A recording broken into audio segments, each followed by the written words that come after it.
Hello, welcome. আজকে আমরা FCPS part one কোর্সের আন্ডারে বেলি লাভ থেকে ডিসকাশন আমরা করব। আজকে আমাদের টপিক থাকবে gall bladder and biliary system. So মূলত আমরা gall bladder and biliary system থেকে সিস্টেমিক প্যাথোলজি রিলেটেড যে কোয়েশ্চেনগুলো বা প্যাথোলজির যে কোয়েশ্চেনগুলো সেগুলো নিয়ে আমরা একটু ডিসকাস করার চেষ্টা করব।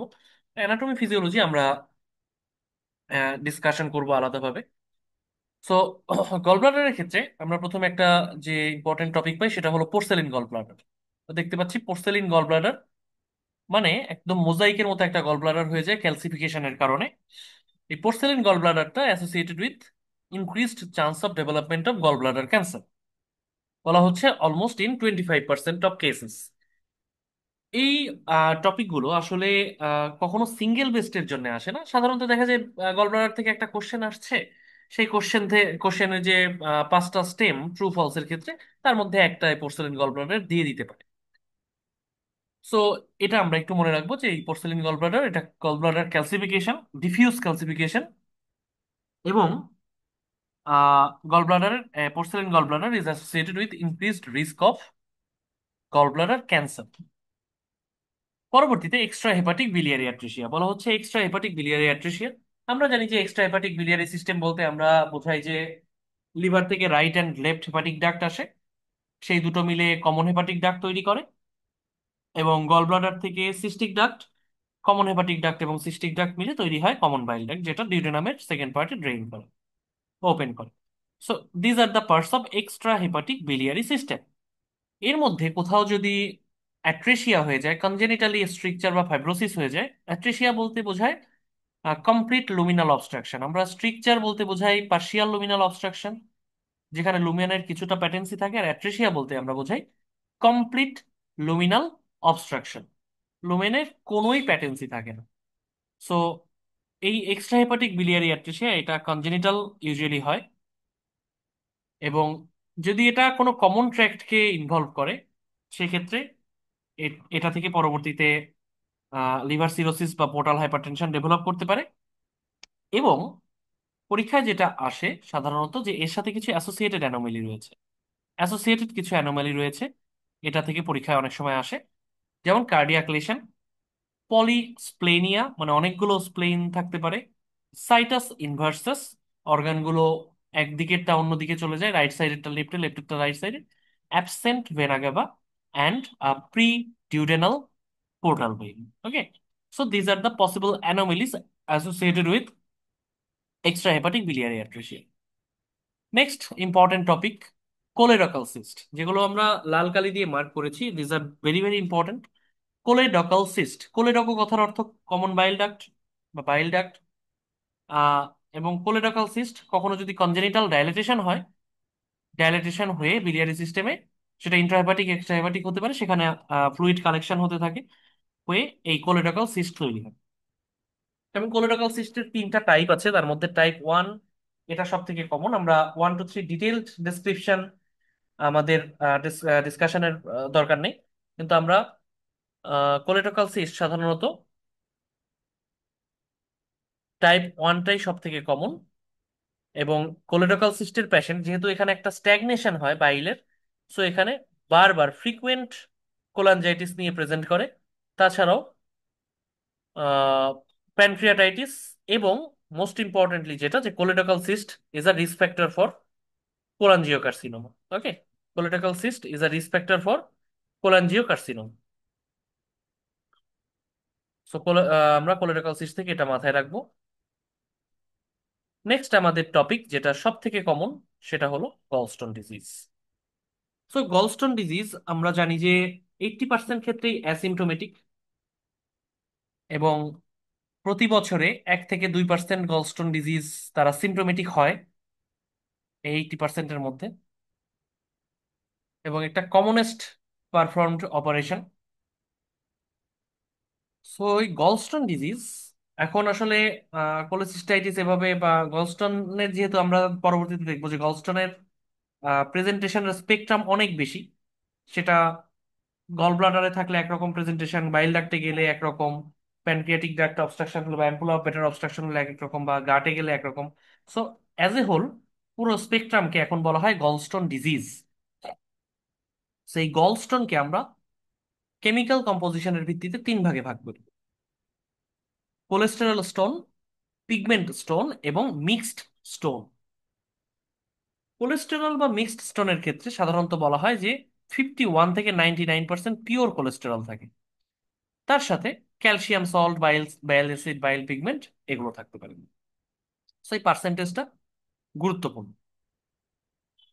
যখন বলা হয় যে কোলেস্টেরল স্টোন ফরমেশনের প্যাথোলজি হলো লিথোজেনিক বাইল ফরমেশন। লিথোজেনিক বাইলটা কেমন?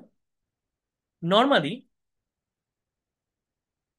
বাইল অ্যাসিডের মধ্যে এক ধরনের ফসফোলিপিড থাকে যেটাকে বলা হয় লেসিথিন। এই লেসিথিন নামে ফসফোলিপিড সাধারণত বাইলের মধ্যে যে কোলেস্টেরল থাকে তাকে সলিউলাইজ করে রাখে, সলিউবল করে রাখে। কিন্তু কখনো যদি লেসিথিনের পরিমাণ কমে যায় অথবা কোলেস্টেরলের পরিমাণ বেড়ে যায়, যে কোনো কারণে আইদার লেসিথিনের পরিমাণ কমে যাবে বা কোলেস্টেরলের পরিমাণ বেড়ে যাবে, তখন সেই বাইলকে আমরা বলি সুপার স্যাচুরেটেড বাইল বা লিথোজেনিক বাইল। এই লিথোজেনিক বাইল এটাই মেইনলি কোলেস্টেরল স্টোন ফরমেশনে হেল্প করে। তাছাড়াও যদি গলব্লাডারের এমটিংটা অ্যাবনর্মাল হয়, সাপোজ ভ্যাগোটমি করা হয়েছে, ভ্যাগোটমি করার পর গলব্লাডারের কন্ট্রাকশন কমে গেছে, সেক্ষেত্রেও প্রেসিপিটেশন বা স্ট্যাগনেশনের মাধ্যমে কোলেস্টেরল স্টোন ডেভেলপ করতে পারে। নেক্সট আমরা পিগমেন্ট স্টোন। পিগমেন্ট স্টোন থেকে পরীক্ষায় খুব প্রশ্ন আসে, পিগমেন্ট স্টোনটা খুব ইম্পর্টেন্ট এবং বলা হয় যে সাধারণত 30%-এর কম কোলেস্টেরল থাকে। সো পিগমেন্ট স্টোনে আমরা দুই ধরনের ভ্যারাইটি পাই: ব্ল্যাক পিগমেন্ট স্টোন এবং ব্রাউন পিগমেন্ট। ব্ল্যাক স্টোন গুলো মূলত হিমোলাইসিসের কারণে ডেভেলপ করে। যে কোনো হিমোলাইটিক অ্যানিমিয়ার পরে আমরা জানি যে এখানে বিলিভারিন বা বিলিরুবিন তৈরি হয় হিমোলাইসিসের কারণে, এবং সেখান থেকে ব্ল্যাক পিগমেন্ট গুলো ডেভেলপ করে, black stone. So black stone মূলত হিমোলাইসিস, যে কোনো haemolytic anaemia, congenital spherocytosis, sickle cell anaemia, thalassaemia, ও হোয়াট এভার ইট ইজ। আর ব্রাউন পিগমেন্ট স্টোন গুলো সাধারণত ডেভেলপ করে বাইল ডাক্টে। So black pigment stone develop করে গল ব্লাডারে, হোয়ারাস ব্রাউন পিগমেন্ট যেগুলো সাধারণত ডেভেলপ করে বাইল ডাক্টে, এবং এরা মূলত ইনফেকশন বা কোনো ফরেন বডির কারণে হয়। তো বাইল স্ট্যাসিস এবং ইনফেক্টেড বাইল এগুলো হলে বাইল, এগুলোর কারণে বাইল ডাক্টে ব্রাউন পিগমেন্ট স্টোন ডেভেলপ হয়। তাছাড়াও যদি কোনো টি টিউব থাকে বা কোনো ফরেন বডি ক্যাথেটার এগুলো থাকে, তাহলে স্টেন্ট বা প্যারাসাইটিক ইনফেকশন। যেমন আমরা বিভিন্ন প্যারাসাইটিক ইনফেকশনের কথা জানি, ক্লোনরকিস সাইনেনসিস বা Ascaris lumbricoides, this are the main culprits of biliary stone formation. তাহলে আমরা অ্যাজ এ হোল যদি আবার একটু সামারাইজ করি গলস্টোনের টাইপগুলো, যে কোলেস্টেরল স্টোন, পিগমেন্ট স্টোন এবং মিক্সড স্টোন। কোলেস্টেরল স্টোনের মধ্যে ইউজুয়ালি 51 থেকে 99% কোলেস্টেরল থাকে, এবং নর্মালি এই কোলেস্টেরল বাইলে সলিউবলাইজ থাকে by the effect of lecithin. Lecithin একটা ফসফোলিপিড। কিন্তু কখনো যদি এই কোলেস্টেরল এবং লেসিথিনের রেশিওটা অল্টার্ড হয়, যখন কোলেস্টেরলের পরিমাণ বেড়ে যায় অথবা লেসিথিন কমে যায়, তখন আমরা সেটাকে বলি লিথোজেনিক বাইল বা সুপার স্যাচুরেটেড বাইল।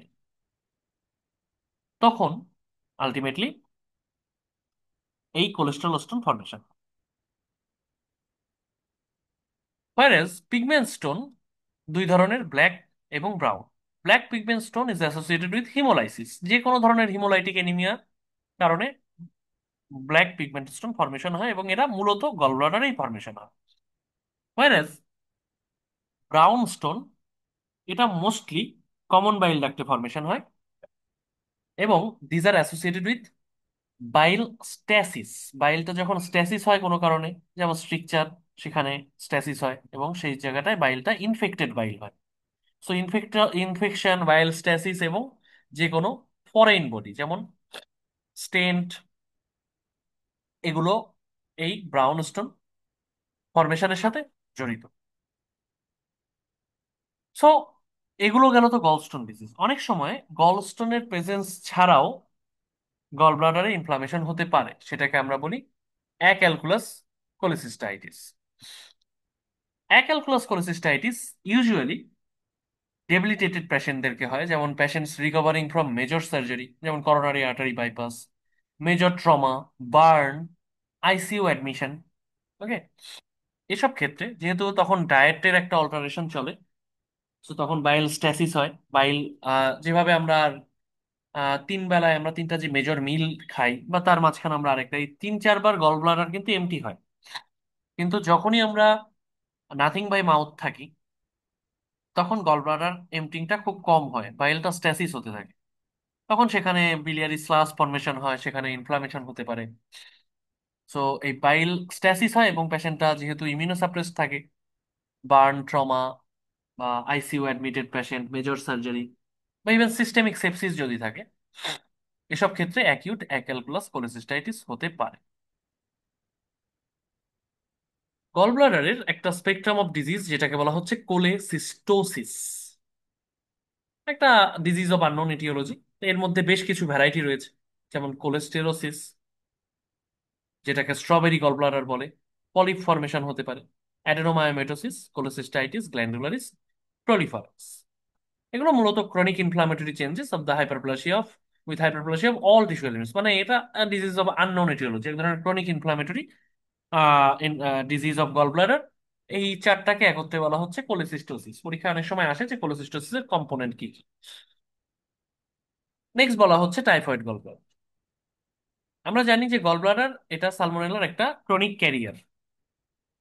তো সালমোনেলা টাইফি বা সালমোনেলা টাইফিমুরিয়াম, এরা গল ব্লাডারে দীর্ঘদিন ধরে থাকতে পারে, এবং এরা অ্যাকিউট কোলেসিস্টাইটিস, ক্রনিক কোলেসিস্টাইটিস এগুলোও হতে পারে, সাথে গল ব্লাডার গল স্টোনও ফর্মেশন হতে পারে। বাইল ডাক্টের স্টোন আমরা অলরেডি বলেছি যে বাইল ডাক্টের স্টোন দুই ধরনের হতে পারে, একটা প্রাইমারি, যেটা বাইল ডাক্টেই ফর্মেশন হয়, আর একটা সেকেন্ডারি। সেকেন্ডারি যেটা, সেটা গল ব্লাডার থেকে আসে। সো বাইল ডাক্টে যেটা ফর্মেশন হয় সেটা প্রাইমারি, আর সেকেন্ডারি যেটা গল ব্লাডার থেকে আসে। সেকেন্ডারি স্টোনের ফ্রিকোয়েন্সি অনেক অনেক বেশি। সো যেহেতু সেকেন্ডারি স্টোনের ফ্রিকোয়েন্সি বেশি, তাই স্বাভাবিকভাবেই বাইল ডাক্টে যে স্টোনগুলো পাওয়া যাবে, তার মধ্যে কোলেস্ট্রল স্টোনই বেশিই হবে। তবে যেগুলো ব্রাউন পিগমেন্ট স্টোন, সেগুলো যেহেতু ইনফেকশনের কারণে হয়, সেগুলো সাধারণত বাইল ডাক্টে পাওয়া যায়। সো বিষয়টা আমরা বোঝার চেষ্টা করব যে বাইল ডাক্টের স্টোনের মধ্যে কোলেস্টেরল স্টোনই বেশি। তবে বাইল ডাক্টে যে পরিমাণ ব্রাউন স্টোন ফর্মেশন হয়, গল ব্লাডারে সেই পরিমাণ হয় না। অর্থাৎ ব্রাউন স্টোনের মধ্যে আবার বাইল ডাক্টে ফর্মেশনের চান্সই বেশি। ওকে, সো বাইল ডাক্টে বলা হচ্ছে যে stones in the bile duct are more often associated with infected bile than are the stones in the gall bladder. Next, cholangiocarcinoma বা বাইল ডাক্ট ক্যান্সার। কোলাঞ্জিওকার্সিনোমার বেশ কিছু রিস্ক ফ্যাক্টর বা অ্যাসোসিয়েশনস রয়েছে, এটা পরীক্ষার জন্য খুব বেশি গুরুত্বপূর্ণ। হিস্টোলজিক্যালি অবশ্যই কোলাঞ্জিওকার্সিনোমা এক ধরনের অ্যাডেনোকার্সিনোমা। অ্যাসোসিয়েশন গুলো আমরা যদি একটু খেয়াল করি, যে ulcerative colitis, hepaticolithiasis, choledochal cyst, liver fluke infestations, sclerosing cholangitis, they are the risk factors of cholangiocarcinoma. আবারও আমরা এগুলো একটু দেখছি: ulcerative colitis, hepaticolithiasis, choledochal cyst, liver flukes বা ক্লোনরকিস সাইনেনসিস, স্ক্লেরোজিং কোলাঞ্জাইটিস, এরা সবাই কিন্তু কোলাঞ্জিওকার্সিনোমার রিস্ক ফ্যাক্টর। এরপর আমরা চলে যাব প্যানক্রিয়াস। প্যানক্রিয়াসের প্রথমে আমরা অ্যানাটমি ফিজিওলজি তো আমরা পড়বো অন্য একটা টপিকে ডিসকাশনে। আমরা জানি যে প্যানক্রিয়াটাইটিস এর একটা ইম্পর্টেন্ট মার্কার, একটা এনজাইম যেটা প্যানক্রিয়াসের অ্যাসিনাস থেকে আসে, সেটার নাম অ্যামাইলেজ। এবং আমরা খুব কমনলি প্যানক্রিয়াটাইটিস এর একটা মার্কার হিসেবে আমরা অ্যামাইলেজ, প্যানক্রিয়াটাইটিস এর মার্কার হিসেবে আমরা অ্যামাইলেজ দেখি। বাট অ্যামাইলেজ কি প্যানক্রিয়াটাইটিস এর জন্য খুব বেশি স্পেসিফিক? না।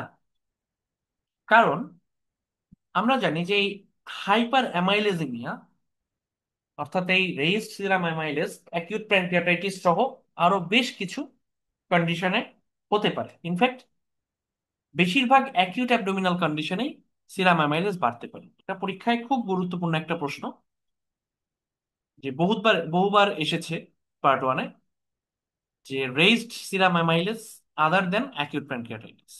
সো জিআই ট্র্যাক্টে কোনো পারফোরেশন যদি হয় বাড়তে পারে, মেসেন্টারিক ইনফার্কশন হলে বাড়তে পারে, ইন্ট্রাঅ্যাবডোমিনাল ভিসকাসের কোনো টরশন হলে বাড়তে পারে, retroperitoneal haematoma, ectopic pregnancy, macro amylasaemia, renal failure, even salivary gland inflammation. তাহলে প্যানক্রিয়াসের কোনো প্যাথোলজির বাইরে গিয়েও আমরা দেখতে পাচ্ছি অ্যামাইলেজ লেভেল বাড়তে পারে। নেক্সট আমরা একটা ডিজিজ সম্পর্কে জানবো, যেটা আসলে multi system disorder, cystic fibrosis. This is the most common autosomal recessive condition. মনে রাখতে হবে, most common autosomal recessive condition. এবং সিস্টিক ফাইব্রোসিসে যেটা হয়, ক্লোরাইড চ্যানেল বডিতে সেখানে মিউটেশন হয়ে যায়, হয়ে সিক্রেশন গুলো, বডির সমস্ত সিক্রেশন গুলো ঠিক হয়ে যায়। ঠিক হয়ে বিভিন্ন জায়গায় এগুলো স্ট্যাগনেন্ট হয়ে প্ল্যাক ফর্মেশন করে। এই বাচ্চাদের মিকোনিয়াম আইলিয়াস ডেভেলপ করে মিকোনিয়াম প্লাইবেগের কারণে। এই বাচ্চাদের প্যানক্রিয়াটাইটিস, রিকারেন্ট প্যানক্রিয়াটাইটিস ডেভেলপ করে, যেহেতু প্যানক্রিয়াটিক ডাক্টের সিক্রেশন গুলো আহ, ঠিক হয়ে যায়। কোলাঞ্জাইটিস ডেভেলপ করে। এই বাচ্চাদের recurrent respiratory tract infection develop করে। এই প্রবলেমগুলো তাদের ডেভেলপ করে, ইউরিনারি ট্র্যাক্ট ইনফেকশন ডেভেলপ করে। সো এখানে মিউটেশন হয়, এই জিনটার নাম মনে রাখতে হবে আমাদের, CFTR, cystic fibrosis transmembrane conductance regulator জিন।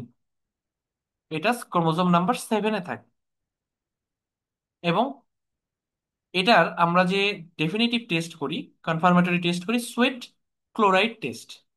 সোয়েট ক্লোরাইড টেস্ট বলা হয়েছে cystic fibrosis is a multi system disorder of exocrine glands that affects the lungs, intestine, pancreas and liver, and characterized by elevated sodium and chloride level ion concentration in the sweat. So এই পেশেন্টদের complication হয় ultimately chronic pulmonary disease, meconium ileus, এছাড়াও প্যানক্রিয়াস্টাইটিস, diabetes mellitus হতে পারে দীর্ঘদিন ধরে, usually হয় না বাট পরবর্তীতে হতে পারে। লিভার সিরোসিস হয়ে যেতে পারে ডিউ টু রিকারেন্ট কলাঞ্জাইটিস, এবং ইনফার্টিলিটি হতে পারে due to thick mucus, cervical mucus. Okay, so diagnosis হয় জেনেটিক টেস্টিং, অথবা আমরা যেটাকে বলছি যে sweat chloride test, confirmatory sweat chloride test. Next একটা কনজেনিটাল অ্যানোমালি, অ্যানুলার প্যানক্রিয়াস। আমরা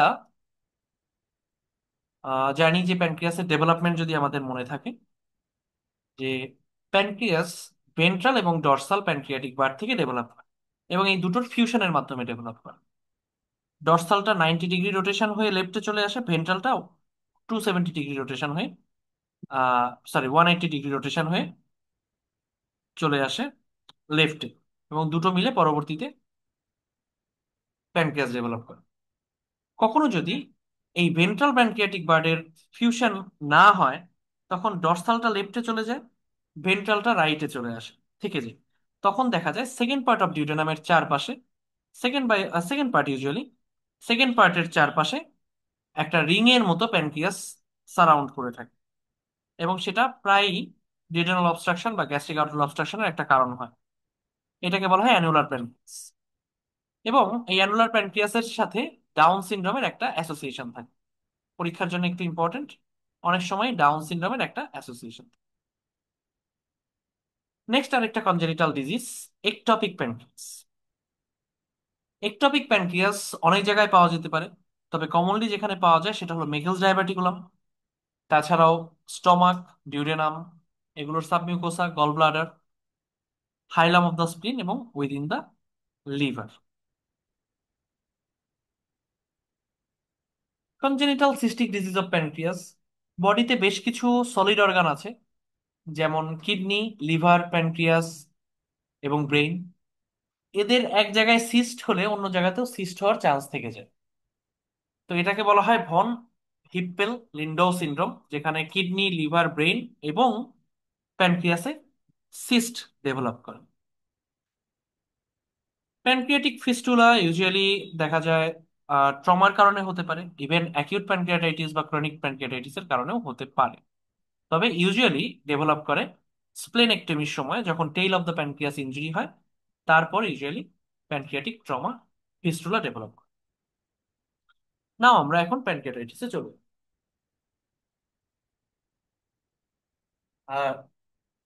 ভেরি ডিভাস্টেটিং সার্জিক্যাল ইমার্জেন্সি আর মেডিকেল ইমার্জেন্সি, দুটোই বলা যায়। সো প্যানক্রিয়াটাইটিস, এটা অ্যাকিউট প্যানক্রিয়াটাইটিস হতে পারে, ক্রনিক প্যানক্রিয়াটাইটিস হতে পারে। অ্যাকিউট প্যানক্রিয়াটাইটিসের ক্ষেত্রে আমরা যেটা প্যাথোফিজিওলজি চিন্তা করি, যে মূলত যে কোনো কারণে প্যানক্রিয়াসের যে এনজাইম গুলো, এগুলো যদি প্যানক্রিয়াসের ভিতরেই অ্যাক্টিভেশন হয়ে যায়, এবং কোন এনজাইম? মূলত যে প্রোটিওলাইটিক এনজাইম, তার মধ্যে ট্রিপসিনটা অবশ্যই মোস্ট ইম্পর্টেন্ট। সো নর্মালি আমরা জানি যে প্রোটিওলাইটিক এনজাইমের মধ্যে ট্রিপসিনটা খুবই স্ট্রং, এবং এই প্রোটিওলাইটিক এনজাইম সেটা ইনঅ্যাক্টিভেটেড ফর্মে প্যানক্রিয়াস থেকে ডিউডেনামে রিলিজ হয়, যেখানে এন্টারোকাইনেজ নামে আরেকটা এনজাইম, যেটা এদের অ্যাক্টিভেটর হিসেবে কাজ করে, এবং ডিউডেনামে এন্টারোকাইনেজের প্রভাবে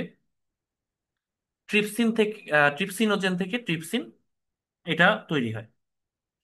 সো ইনঅ্যাক্টিভেটেড ফর্মে প্যানক্রিয়াসের মধ্যে থাকে, প্যানক্রিয়াস থেকে ডিউডেনামে আসে ইনঅ্যাক্টিভেটেড অবস্থাতেই, ডিউডেনামে এসে এন্টারোকাইনেজের প্রভাবে এরা অ্যাক্টিভ হয়, এবং এই ট্রিপসিনটাই পরবর্তীতে পজিটিভ ফিডব্যাক হিসেবে কাজ করে। ট্রিপসিন যখন অ্যাক্টিভেটেড হয়, তখন সে অন্যান্য প্রোটিওলাইটিক এনজাইমগুলোকে অ্যাক্টিভেট করে, যেমন প্রো ইলাস্টেজ থেকে ইলাস্টেজ হয়, প্রো কোলাজিনেজ থেকে কোলাজিনেজ হয়, কাইমোট্রিপসিনোজেন থেকে কাইমোট্রিপসিন হয়, এগুলো এরকম।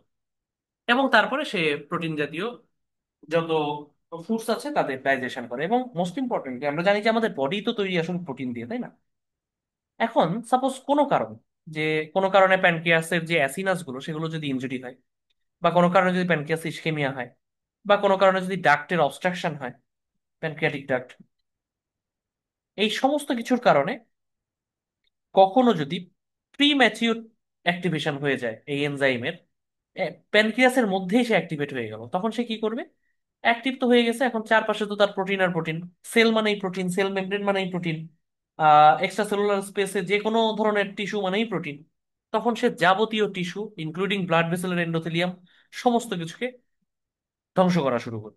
এই ট্রিপসিন, শুধু ট্রিপসিন না, ট্রিপসিন তো নিজে অ্যাক্টিভেট হয় না, মানে ট্রিপসিন অ্যাক্টিভেট হয়ে তো সে অন্য আরো প্রোটিওলাইটিক এনজাইম গুলোকে অ্যাক্টিভেট করে দেয়, তখন সে সবাই মিলে এই ধ্বংসযজ্ঞ শুরু করবে।